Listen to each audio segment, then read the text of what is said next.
Hola, espero este video les encuentre bien. Hoy hablaremos de la respuesta contra la infección.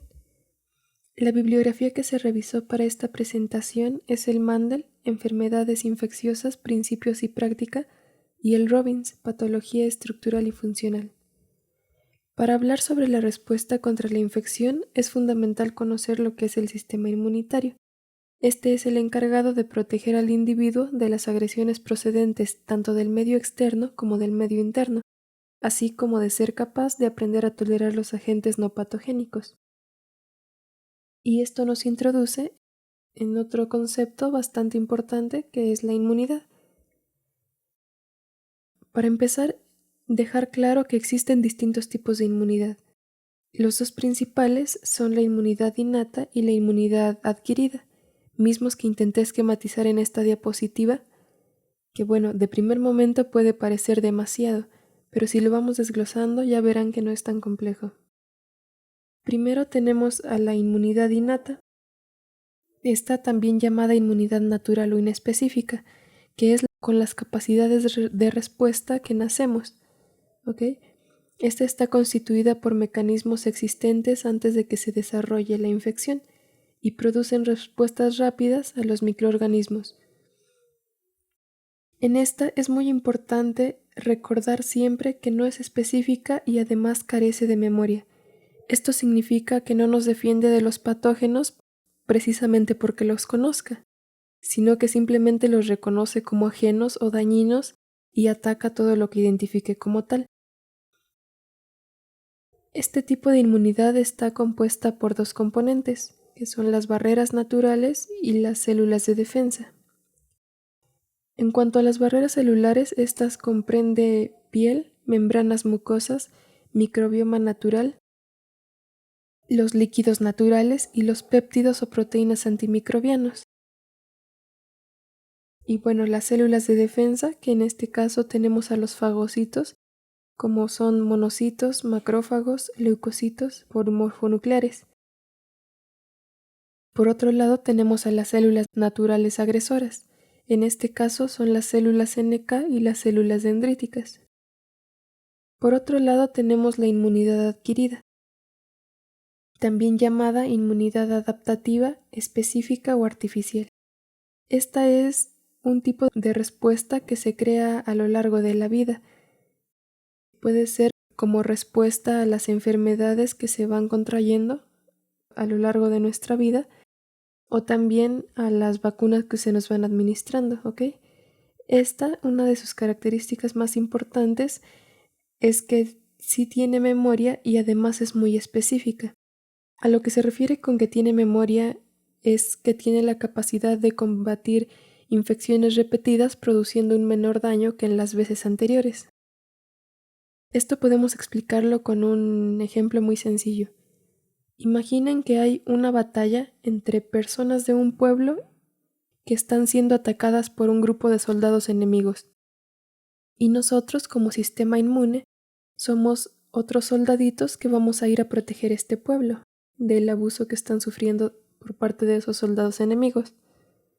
Entonces, cuando vamos a enfrentarnos por primera vez, probablemente como no tenemos experiencia, vamos a conseguir eliminar a los soldados enemigos. Sin embargo, sin querer le hicimos daño también a personas inocentes de este pueblo, porque como llegamos sin experiencia, tal vez no supimos distinguir a las personas buenas de los soldados enemigos. Sin embargo, en un segundo ataque, nosotros ya vamos a llevar experiencia de ese enfrentamiento pasado. Entonces, esta vez no nos vamos a confundir tan fácilmente porque ya tenemos memoria y sabemos perfectamente cómo distinguir a una persona del pueblo de un soldado enemigo. Entonces llegaremos, identificaremos a los soldados enemigos y los vamos a poder eliminar sin hacerle daño a las personas buenas. Y es más o menos así como funciona la inmunidad adquirida. Esta va aprendiendo cómo atacar a determinada infección sin hacer tanto daño a nuestro cuerpo. En cambio, la inmunidad innata, que no tiene memoria, ella es como si nunca aprendiera a diferenciar a un soldado enemigo de una persona buena. Ella simplemente ve algo raro y agarra parejo. Mata a todos, por decirlo de alguna forma. Y entonces te ataca o te destruye, no porque ella sepa que tú eres un soldado enemigo, sino simplemente porque te vio raro y ella va contra todo lo raro. Es una forma como muy simple de explicarlo. Y bueno, la inmunidad innata está compuesta por dos componentes, que son los anticuerpos, de los cuales existen 5 isotipos, que sería la inmunoglobulina M, G, A, E y D. Y también por los linfocitos, en este caso por los linfocitos T, entre ellos están los CD8, también llamados citotóxicos, y los CD4, y los linfocitos B, que se van a encargar de producir células plasmáticas, y posteriormente estas células plasmáticas van a sintetizar inmunoglobulinas. Este tipo de inmunidad adquirida se subdivide en dos tipos de inmunidad. Estos son la inmunidad humoral y la inmunidad celular. En cuanto a la inmunidad humoral, las células que participan principalmente son los linfocitos B, y en la inmunidad celular van a estar participando los linfocitos T. Bueno, hablando de la inmunidad humoral, lo primero que tenemos es que va a haber una activación de los linfocitos B. Posteriormente, cuando ya se activó ese linfocito B, lo que va a haber es una presentación del antígeno. Alguien le va a mostrar a este antígeno o a este microorganismo maligno al linfocito B y le va a decir, ¿sabes qué? Esto que te presento aquí es malo. Cuando el linfocito B reconoce a este antígeno como algo peligroso o como algo malo, lo que hace es que sintetiza dos tipos de células. Estas son las células de memoria, que nos ayudarán a resolver próximas o futuras infecciones contra este antígeno, y las células plasmáticas, que como ya les comenté, lo que hacen es sintetizar inmunoglobulinas. Y estas inmunoglobulinas lo que harán será generar varias situaciones. Lo primero es que van a generar citotoxicidad. Esto quiere decir que no solo bloquearán a los antígenos, sino que también provocarán que las células citotóxicas, en este caso las natural killer, se activen para que se encarguen de los agentes agresores. También lo que harán será llevar a cabo la neutralización de antígenos y la aglutinación para evitar que haya infección a otro tipo de células. También algo de lo que suelen hacer es llevar a cabo la opsonización. Siempre que hablamos de opsonización, para que lo entiendan de una forma también muy sencilla, quiere decir que marcan al antígeno para que sea más fácil deglutirlo. Es como si el anticuerpo llegara y le pusiera una marca o una etiqueta a ese antígeno y después fuera y le dijera al macrófago, este que te dejé marcado es malo, cómetelo para que ya no siga haciendo daño.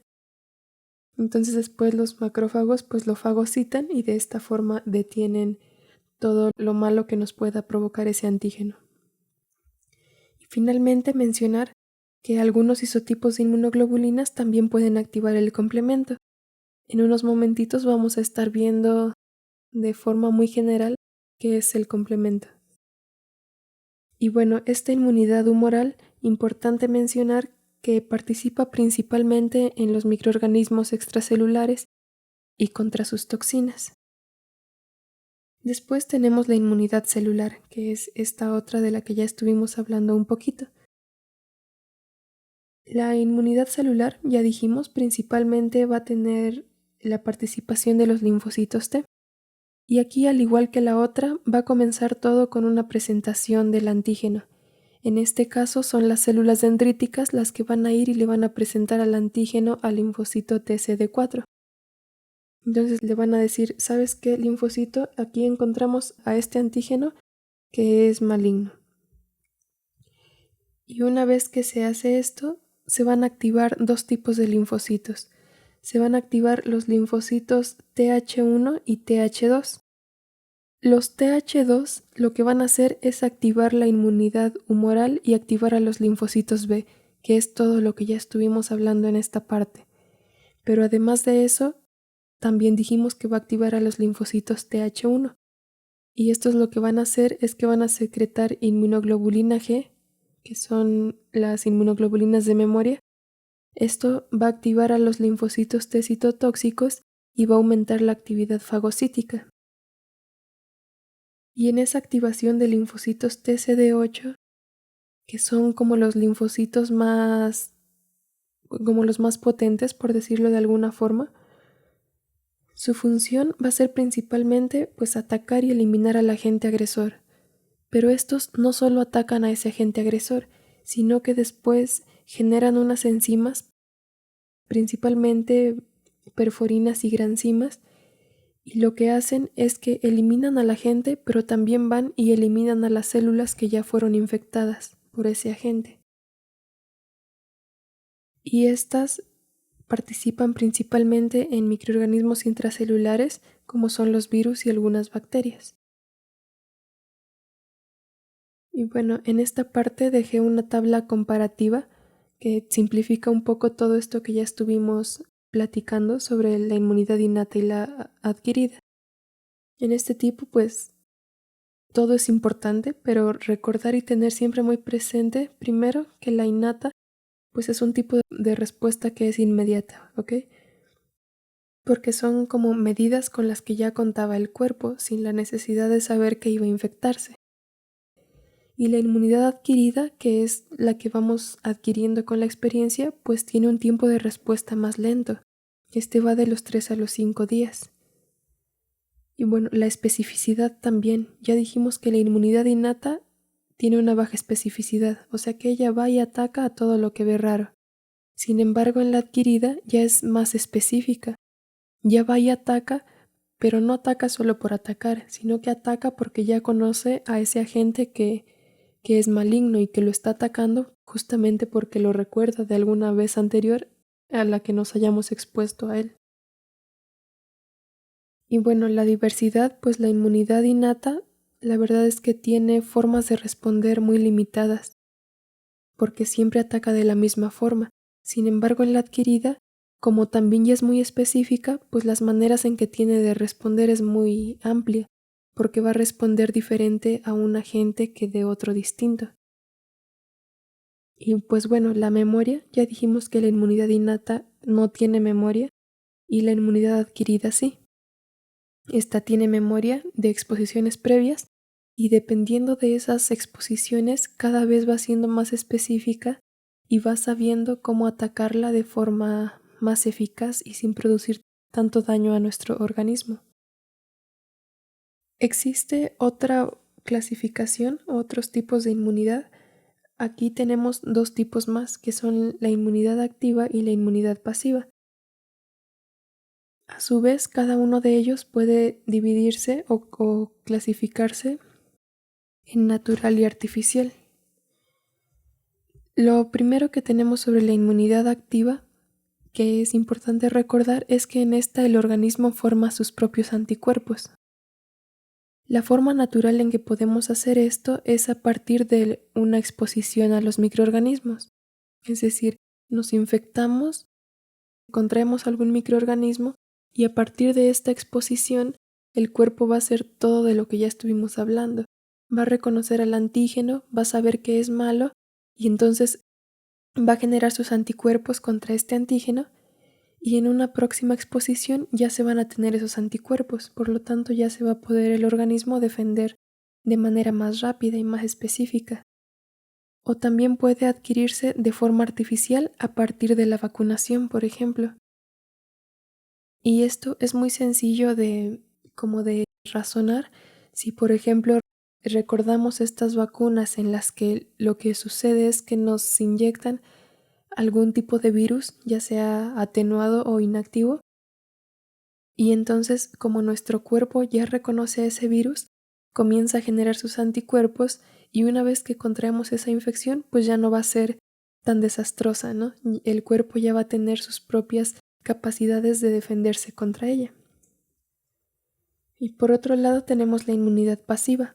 Esta se llama pasiva porque realmente no hay una formación de anticuerpos, sino que la forma de inmunizarnos de esta forma es que se nos pasan los anticuerpos ya sintetizados, ¿ok? Ya formaditos.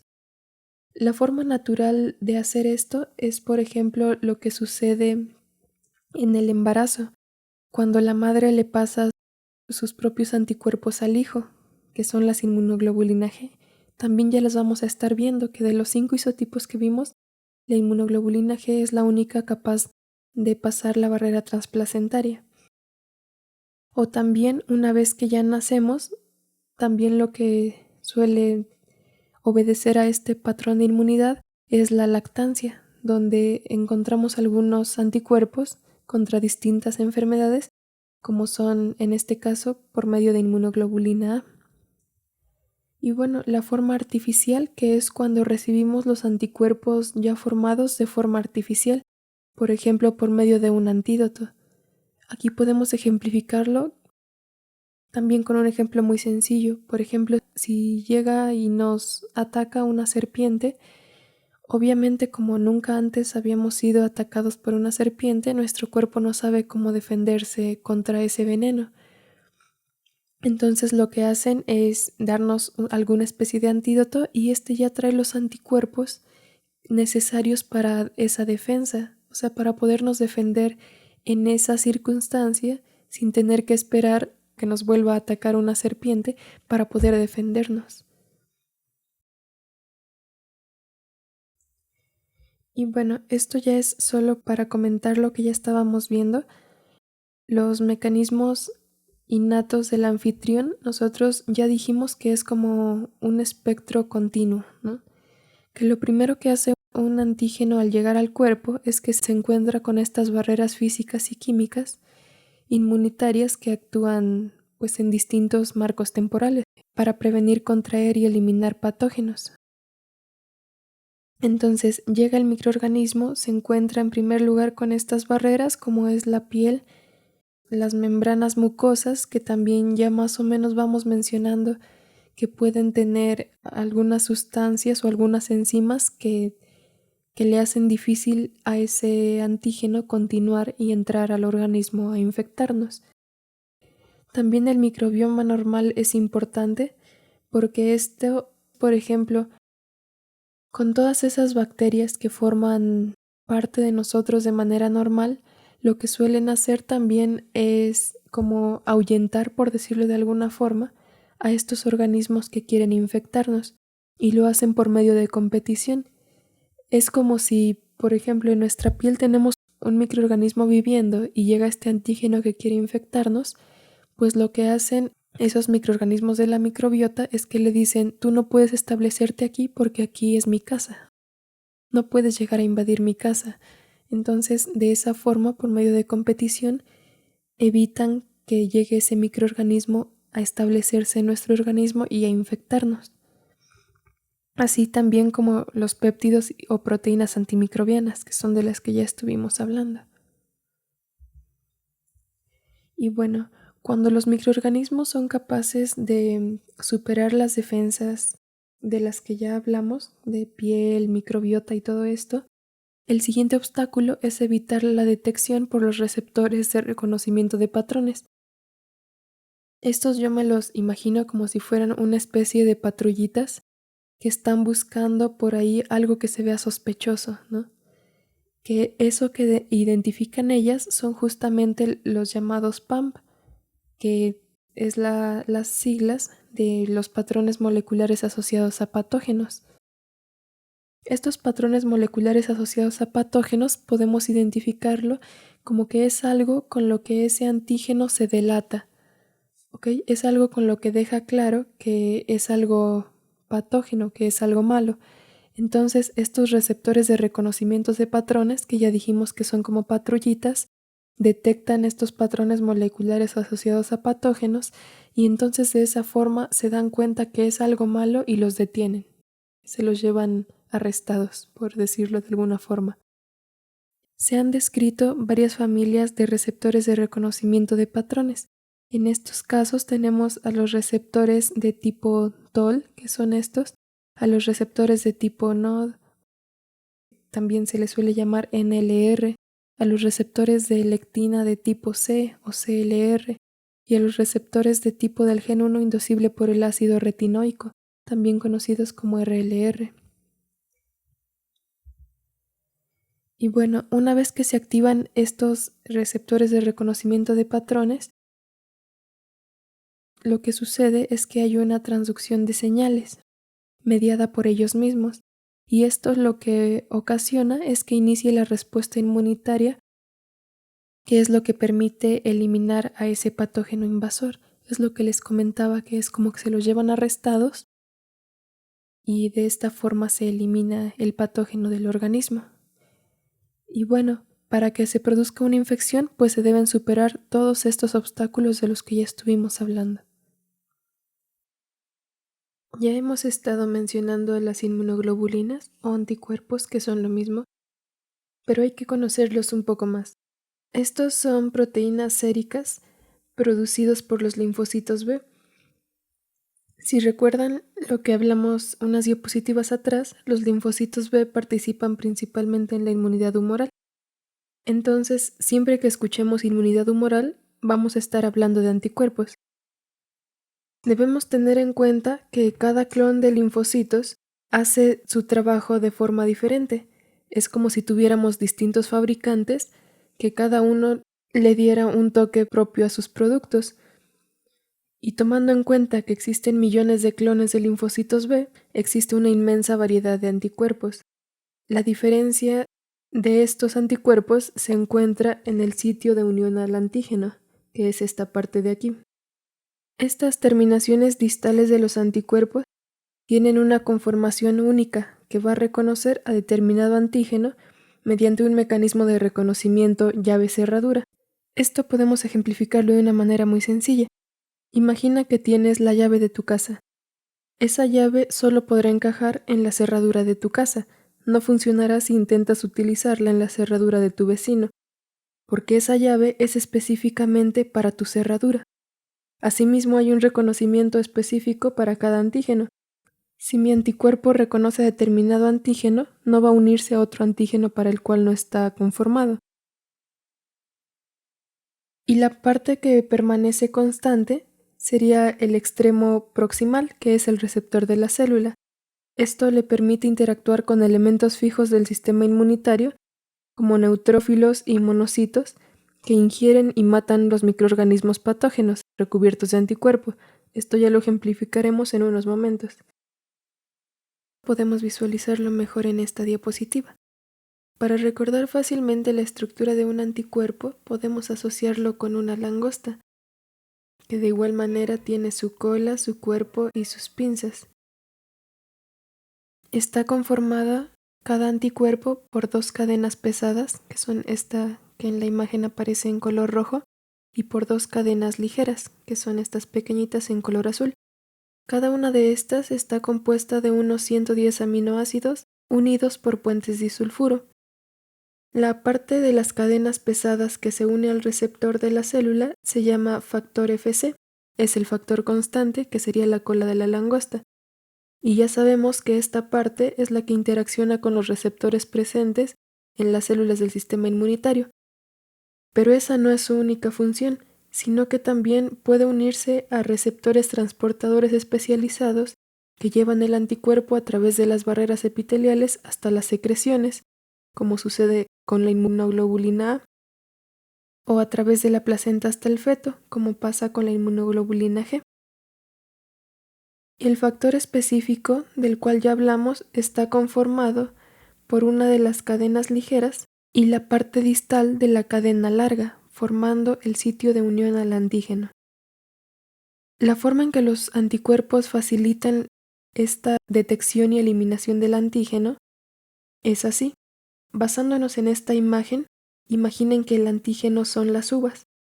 Entonces llegan anticuerpos diseñados para reconocer esas uvas, pero no solo se une a ellas un anticuerpo, sino que comienzan a llegar por todos lados, como una especie de abrazo en grupo, en el que finalmente el antígeno se ve recubierto de anticuerpos. De esta forma, imaginando que Calamardo es el antígeno y los demás serían anticuerpos que de alguna forma lo tienen atrapado en ese abrazo, y entonces el factor constante del anticuerpo, que sería esta parte, correspondiente a la cola de la langosta, interactúa con los elementos del sistema inmune que llegan y destruyen a este microorganismo patógeno. Hay algo de lo que no hemos hablado, que es el complemento.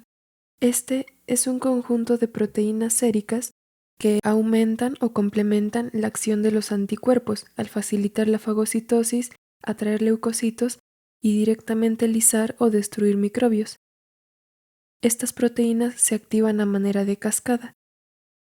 Y cerca del punto de inserción de las pinzas en el cuerpo de la langosta hay un sitio de unión para C1q, que es la primera proteína de dicha cascada del complemento, que ayuda a destruir y eliminar de la sangre a los microorganismos patógenos y otros antígenos.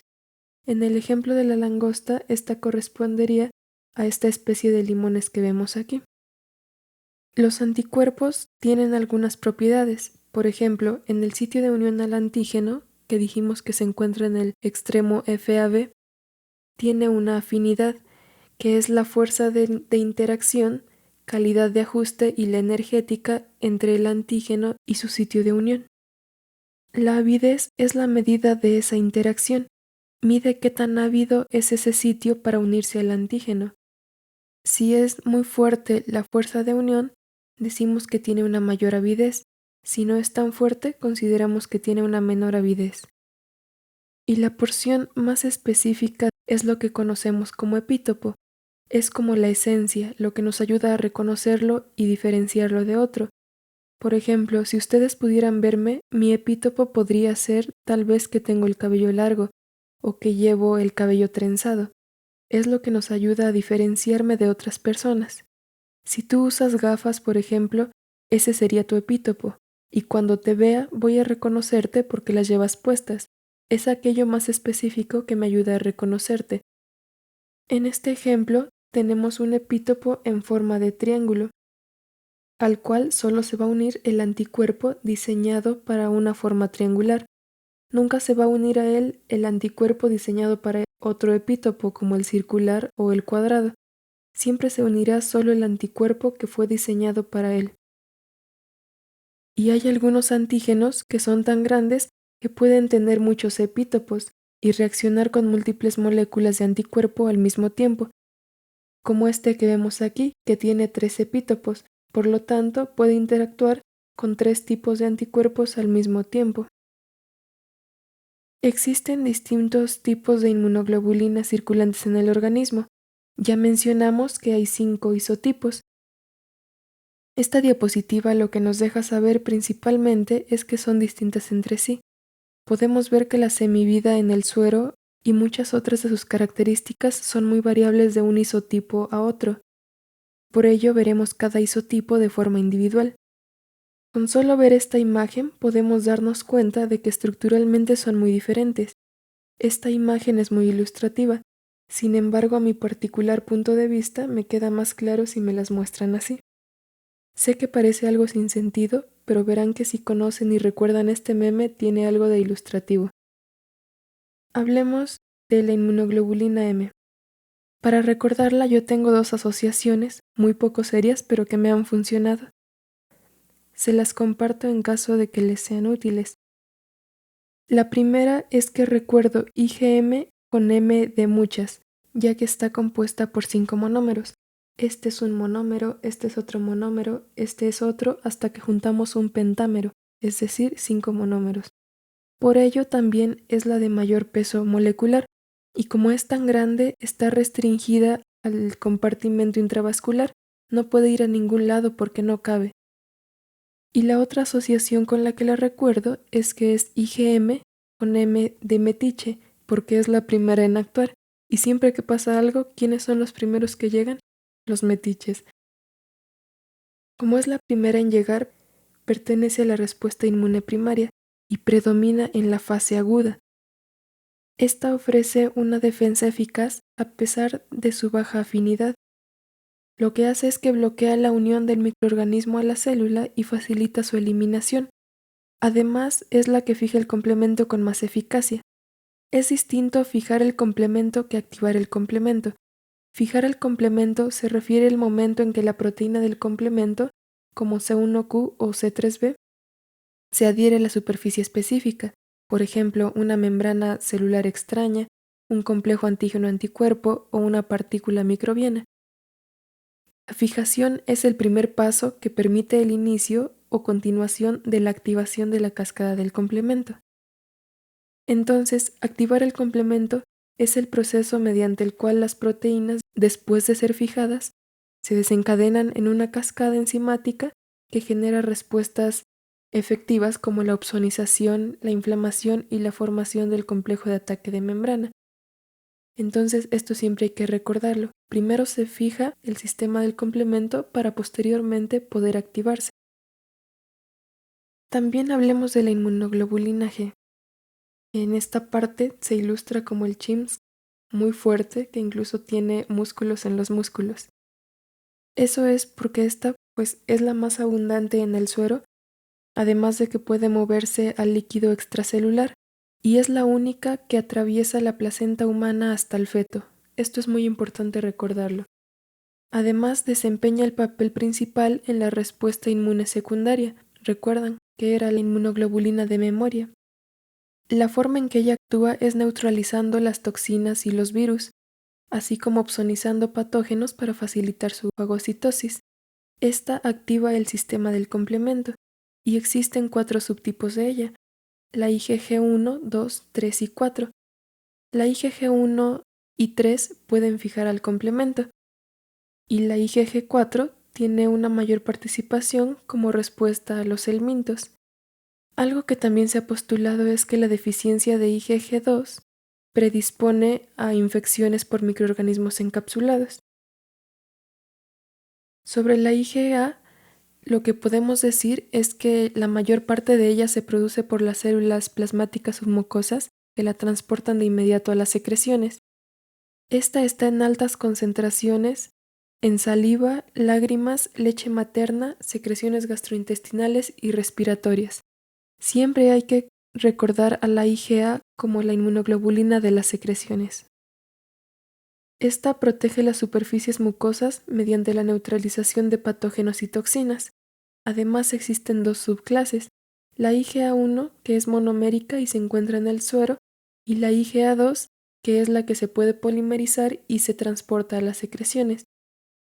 Lo que ella hace es bloquear la unión de bacterias, virus y toxinas a los receptores celulares. Por lo tanto, impiden que esa célula pueda ser infectada. Además, crean puentes cruzados con los microorganismos y facilitan su eliminación por el epitelio ciliado. Y está importante saber que no activa el complemento ni se une a los fagocitos. Sobre la IgE, esta tiene muy poca cantidad en el suero y su semivida también es bastante corta, es de 2 días.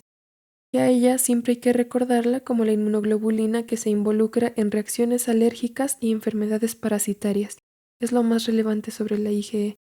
Esta lo que hace es aparecer en las superficies de los mastocitos y también interviene en la hipersensibilidad inmediata. Se une a los receptores de mastocitos y basófilos, provocando la liberación de histamina y otros mediadores inflamatorios, que es justamente lo que pasa en las reacciones alérgicas. La IgD se encuentra en muy poca cantidad en el suero y está ejemplificada como el chimps todo chiquito y con ansiedad porque tiene muy poca trascendencia clínica. Hasta hace no mucho tiempo se decía que no servía para nada.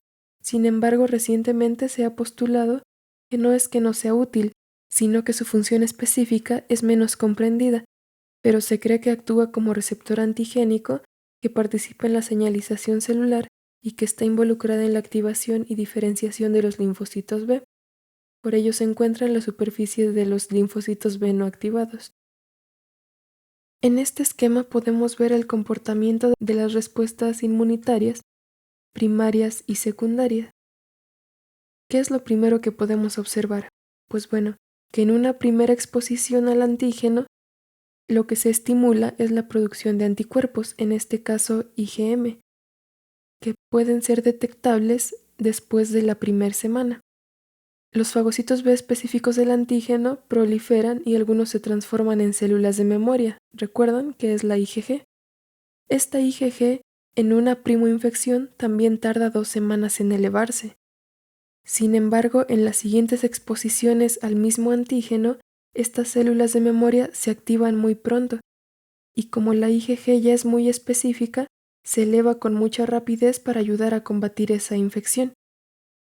En este caso, que ya es una segunda infección, suele aparecer a los 2 días, y la cantidad del anticuerpo producido es mucho mayor que la observada en la respuesta primaria, que de hecho aquí ni siquiera está dibujada. Además, la afinidad de los anticuerpos en la respuesta secundaria también es mucho mayor que en la primaria. Este es el efecto que se busca con la administración de vacunas. Se induce una respuesta inmune inicial o primaria y cuando administramos una segunda, tercera dosis o un refuerzo, se pretende producir una respuesta muy específica por medio de anticuerpos IgG. Una vez dicho esto, si encontramos IgM, significa que hay una infección que tiene poco tiempo de haberse adquirido, porque es la primera que aparece. Sin embargo, a pesar de ser la primera en manifestarse, tarda días en hacerlo. Por ello no es adecuado querer hacer diagnóstico con medición de inmunoglobulinas en los primeros días de infección, que es lo que algunas personas pretendían hacer con COVID, por ejemplo, que alguien sospechaba sobre la posibilidad de haber contraído el virus y querían hacer diagnóstico midiendo las inmunoglobulinas en los primeros días de la infección. Entonces lo que sucedía es que las inmunoglobulinas M aún no aparecían, no porque no estuviera infectado, sino porque simplemente pues tardan un poco más de días en aparecer. Finalmente, retomar un poco sobre los linfocitos. Ya dijimos que tanto los linfocitos B como los linfocitos T necesitan señales para hacer lo que les corresponde. En esta imagen podemos ver algo de ello. La primera señal para los linfocitos B se produce cuando el antígeno reacciona con las inmunoglobulinas de membrana. Y los linfocitos T se activan por el encuentro con las células presentadoras de antígeno, como las células dendríticas. Estas necesitan reconocer a su péptido antigénico correspondiente, expresado en una molécula de clase 2 del complejo principal de histocompatibilidad. Esto se ve un poco más en patología, pero esta segunda señal de la célula presentadora de antígeno confirma al linfocito T que el antígeno es peligroso y que requiere una respuesta inmunitaria.